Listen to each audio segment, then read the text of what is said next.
বৈষম্য বিরোধী ছাত্র আন্দোলনের সমন্বয়কদের গাড়িবহরে হামলা হয়েছে আবারও।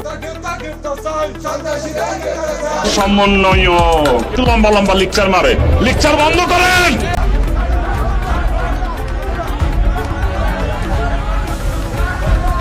সমন্বয়কদের যেখানে পাওয়া হচ্ছে সেখানে দেওয়া হচ্ছে গণধোলাই।